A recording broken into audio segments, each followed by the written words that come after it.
Nope. I'm just going to come in hot chat. Hi, there you are. Hi, chat room. Welcome. Hello, it's House Sparks Mega Worldwide Monday edition. And boy, I got to say, edition? Oh, it almost sounded like that. I said edition, I swear. It's a busy Monday because largely the Trump administration, if you can call it that, either direction, whichever word you have question with, I'm with you.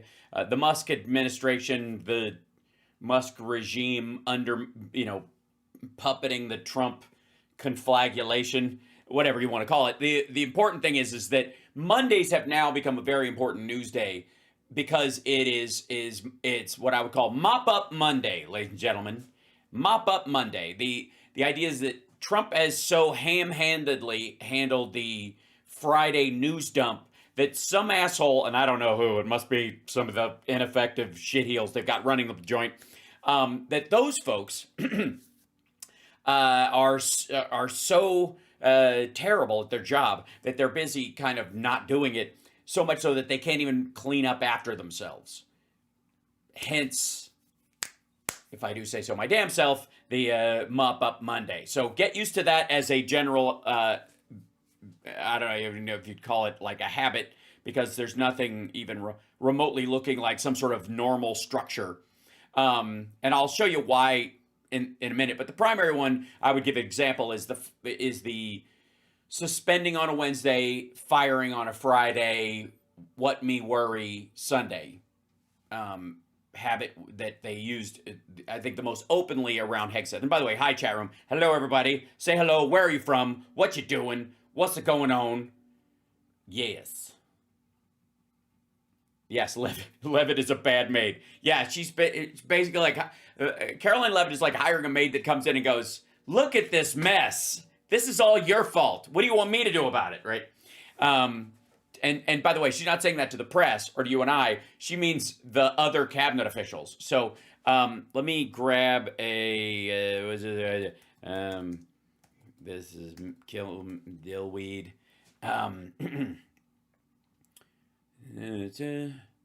This is just frigging brutal.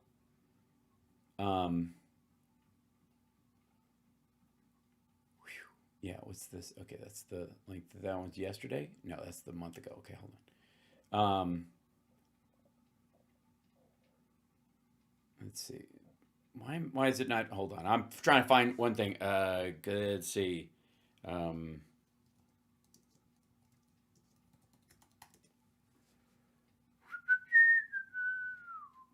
trying to find one more thing before we get going here. Share that. There you are. Ohio, Akron. Excellent. Hello. Oh, wow. Denmark. Hello. Very fancy. Sorry about our whole Greenland shit. Don't worry about it. It's not going to be a thing. I don't know why I can't say it. CSL, you may have found it already, but is the Bessent, let's see, where's this? Let's go back to this one. Dink. Oops, get out of here. The Bessent talking to Fox and Friends. I've seen clips of it everywhere, but I have not seen it as as its own separate thing anywhere. A lot of people are referencing it. It's almost like Fox didn't air it, and because they didn't want to. All right, Scotland, Slantia, how are you? Rockport, Texas, for now. How flirty! Look at that. I might move around, I might not. I don't know. Maybe. What are you gonna do about it? All right. Cincinnati, Ohio. Hey, where I was born. Yeah. Which is memorialized in the song. I was born to love you. I was born to lick your face. I was born to rub you, but you were born to rub me first. All right. So that's the right after WKRP. That is the Cincinnati theme song, I think. Ty Webb. That's right. He's not, apparently that's not his real name. I tried calling, but they don't have a listing for Mr. Wonderful. What spelling did you use? All right. So one of the big things we have today, and if I can't find that, it won't kind of matter because it's a bunch of blather and whatnot, but I'm fairly certain it's out there somewhere. Kilmeade, Bessent, yeah. Excellent. Thank you. Yeah, it's a shorty, but a goodie. Yeah, there you are. Thank you. Jesus Christ. No wonder I didn't find it because the picture, it's almost like they're hiding it. I swear to God, this is what Fox does when they don't want you to watch a clip. This is an interview with Scott Bessent on Trump's tariffs. And this is the thumbnail. Isn't that amazing? Yeah, okay. Trump says he's in active talks with China on tariffs. Treasury Secretary Scott Bessent joins Fox and Friends to discuss the state of trade negotiations with China. Well, we've got him. He's not only on the phone, he's standing right there in front of the ships as they do a thing with a giant crane in the background and a huge flag. They make all the flags. So that's, I guess, they got all this leftover red material where they can make a giant flag like that because nobody's buying MAGA hats anymore. Sorry. Okay, here we go. Now this, I've only seen like 2 sentences of this, and Jesus Christ is all I'm going to say to this point. And yeah. All right, here we go. President Trump giving an update on his tariff war with China. According to a new interview. Also, according to Trump, it's not a tariff war. You're the one calling it a tariff war. Get on the team, Dillweed, okay? He says this. Trump says China's President Xi has called him and that his administration is in active talks with the Chinese to strike a deal. I don't think that's a sign of weakness on his behalf, Trump says of Xi, and that he expects to have a full slate of deals announced over the next 3 to 4 weeks. He also says he's made about 200 deals on tariffs. He told that to which is fucking bananas, by the way. There's like 195 countries, and he's made 200 deals for his own fucking crypto since inauguration. Told that to Time Magazine over the weekend. Treasury Secretary Scott Bessent is in the eye of the storm, literally, and it's great to see you, Mr. Secretary. Figuratively,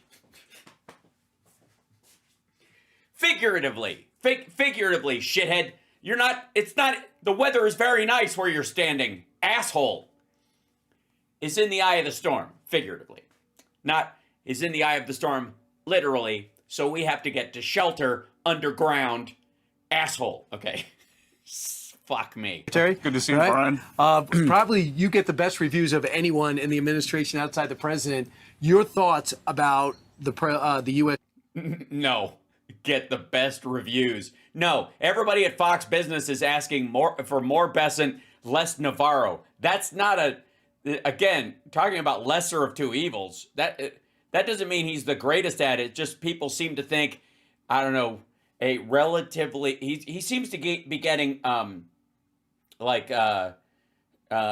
dyskinesia. Like, you ask him a yes question and his head shakes no the whole time. China standoff right now? Well, Brian, first of all, it's all the president, especially on the 18 important trading partners. We're doing bespoke deals and... Bespoke deals. We're whittling them from scratch. All of our deals will be made bespoke and made to order. We're like the Etsy of administration trade partners and representatives. We sit around, we go through your family album, we listen to your stories about your family, and then we knit our trade deals out of cotton we spin ourselves. What the bespoke? Shut up. Bespoke. Oh, hello there. He's going to be intimately involved in every one. 2 weeks ago, when we had the Japanese delegation come Oh, by the way, that doesn't make anybody feel any better. in, he started it in the Oval, and then we took them into the negotiating room. So he laid the groundwork, told them personally how important the relationship was, but also how... Oh, hey, ho, ho, ha, ho. Sorry. Wow, wait, okay. Even though these are still images, he's not in the actual shot. I apologize, because that nut came in hot and heavy. That was fucking rough. Like, oh, damn. It's like It's like he's just fucking with us now. It's like he's doing this on purpose. All right. Important a fair deal for the American people is. So, what does these deals look like? Are they going to be 1,000 pages? Are they going to be 12 pages? Am I going to have to do any reading? Is there going to be a book on tape version? Can I get AI to explain it to me? Because keep in mind, I'm the dumbest member of Fox and Friends, and I'm in charge of telling them what's in stuff. And this is good. It hurts. My nose bleeding again? It is. Yeah. Or is this going to be an alteration to the current relationship, let's say, from Vietnam to Japan? Again, Brian, it'll depend from country to country. I think the important thing is the agreement in principle that USTR, who this is what they do, they paper these very large trade deals, and Jameson Greer has a fantastic team, and they will do the final documents. The important... Did somebody just fire a fucking cannon?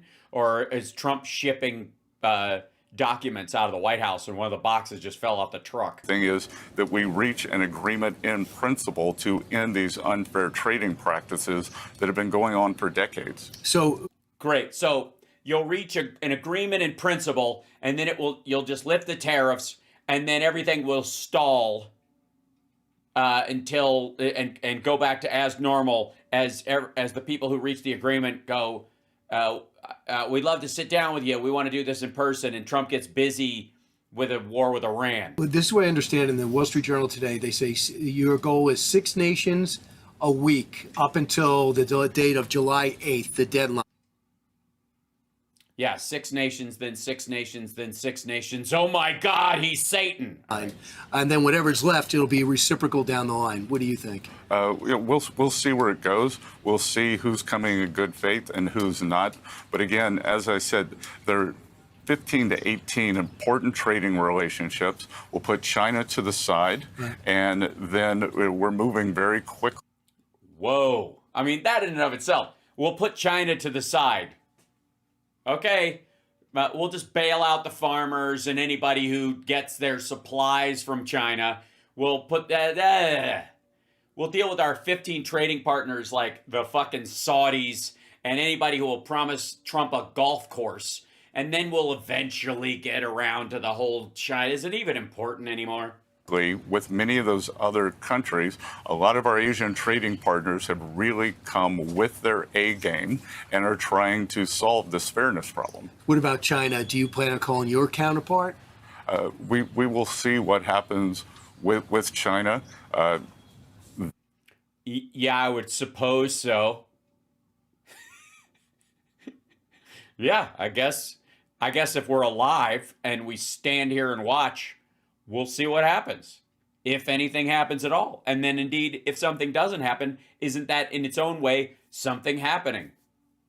There's something happening here. What Bessent isn't exactly clear. That it's important. I think it's unsustainable from the Chinese side. So maybe they'll call me one day. The WTO says... Maybe they'll call me. By the way, Brian, you have something on your neck. Be careful how you cut yourself. Trade could dip 80% between the U.S. and China if something doesn't happen quickly. Do you see it that way? Well, look, that's why I believe it's Yes. That's why I believe it's unsustainable. What do you mean, that they can't afford to hold out because we're their biggest partner? What if they just declare war on us internally and they act as if, oh, well, shit, we're at war. If they'd attacked us with a bomb, what would be the difference? They're trying to destroy us. Therefore, it's a trade war, but it's still, we'll get on a war footing with them and we don't have to sell anything to them for a while, and we'll just subvert all of the rules of the World Trade Organization, since the Trump organization is the Trump administration is blowing them off anyways, and we'll just not worry about anybody making money. We'll just shovel money where it needs to go. Or if somebody loses their business, fuck them anyways, because we're supposed to be the Chinese Communist Party. So why should they succeed in our country anyways? And just let it die. I don't know. Maybe we just see who drowns first. I guess we'll see what happens. sustainable because they sell to us 5 times more than we sell to them. Right. But if that went away and they sold, I don't know, 2 times more to the rest of the world than they sell, than the rest of the world sells to them, their growth would shrink to almost nothing, but they would be able to maintain existence for a period of time. Can we? Can the rest of the world?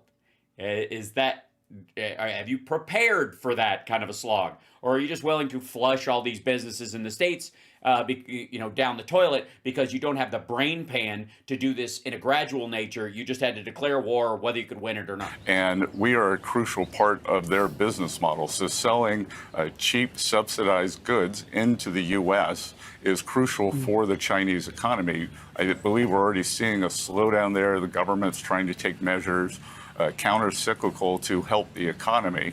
So, Brian, in the history of trade... Yeah, I got news for you, asshole. They don't have to have elections. Xi Jinping can run it forever as far as anyone else is concerned. It's not like they're going to have to raise the debt ceiling. They do whatever the fuck they want. They're not up against political headwinds. So they can, again, if they're just counting on Trump being chicken shit, which he is, and being stupid, which he is, and then just waiting until he finds the biggest rake in the yard to step on, which he will, they will win this because you guys will chicken out first, because they will. And even if they don't, even if they let it drag out as long as they can, and then they say, uncle, they can wait until such time that it destroys enough American businesses. This goes to the same thing we were talking about with Texas Paul this morning with like Saudi oil and Russian oil. That if their operating costs are so low compared to our operating costs, then if we let them back in, if they take all the Russian sanctions off of oil and Russia just flushes it, oil through the system again, every oil producer in the United States that was just starting to get a leg up on the Saudis or anybody else is going to be wiped out. That's what's happening to like retailers and wholesalers and offshoring manufacturers in the United States. People who get a small product tooled and made overseas and then ship it over here and slap their label on it and sell it on fucking Amazon or whatever. They're going to get wiped out. And China doesn't care if they get wiped out. Negotiations or trade slowdowns, it is the surplus country that always loses the most. And, we have a huge deficit. Currently right now. Yeah, but if that deficit goes down as well, along with the surplus, we don't gain at all. It just kind of goes at the same level. Also, if our deficit goes down because we can't afford to buy or cannot buy stuff from that country, that also doesn't help us. That's not a sign of a healthy turnaround. Are you worried about empty shelves? Because they say that a lot of these, the supply lines and the cargo ships are being... No, because I shop at a bespoke market where there's an apple peeler, and he's just adorable. And if you want a fruit salad, you walk over and you tell Jermaine, I would like a fruit salad. And he tucks his dick and balls between his legs and lays on the floor and goes, there you go. It's adorable. It's hilarious. We always get a laugh. Being held up. A lot of people are saying, turn it around. With the tariffs this high, I don't want the product. Are you worried about empty shelves? Not at present. We have some great retailers. I assume they pre-ordered, I think. Good. Assuming. That's great. Market. Hey, Wall Street, call it off, man. You're okay. He assumes they stocked their shelves ahead of time for this never-ending whatever the fuck this is. They prepared to outlast the never-ending thing. We'll see some elasticities. I think we'll see replacements, and then we will see how quickly the Chinese want to de-escalate. Tomorrow's your day. It's economics. What if they don't want to? What if they don't want to de-escalate? What if they're just like, okay, fuck you, buddy. This is our version of the Russia-Ukraine war.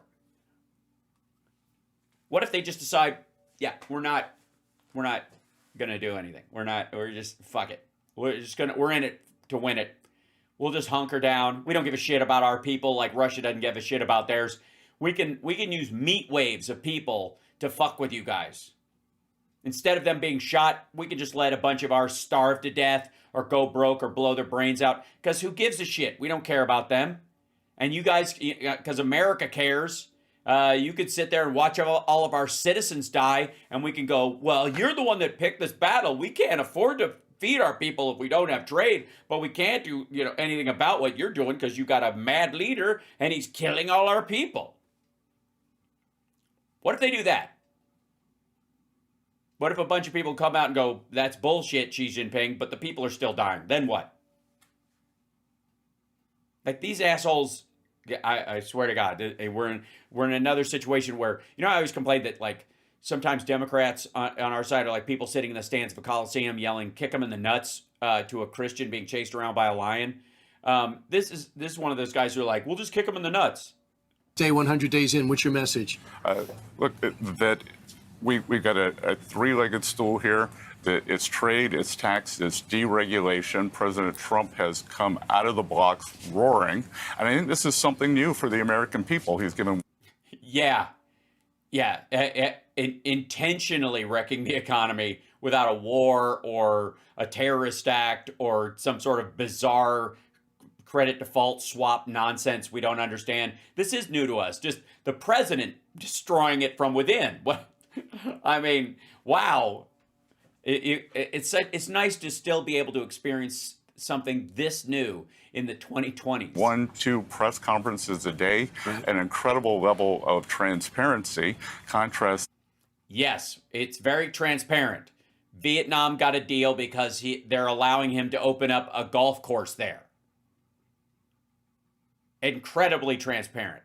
That with the previous administration, where the president, we're not quite sure who was running policy, likely not. But it worked anyways. Whoever the fuck was running it, if you don't think it was Biden, we didn't have these kind of problems, asshole. President Biden, and we are moving forward for the American people, and it's very, very exciting. We're going to continue to make the U.S. the best destination for capital in the world. And you got one of the most challenging jobs, but you seem to absolutely love it. Mr. Secretary, congratulations on it. Well, that's because I have a great history of making money whether the market goes up or down. So basically, you're asking, a vulture about cattle ranching. I got to tell you. Because I can eat cow shit or I can eat carcass. And basically, win-win is what's going on here. Cow shit or carcass. That's today's episode. Brought to you by... 100 days down, 3.5 years to go. Exactly. All right. Exactly. Shoot me now.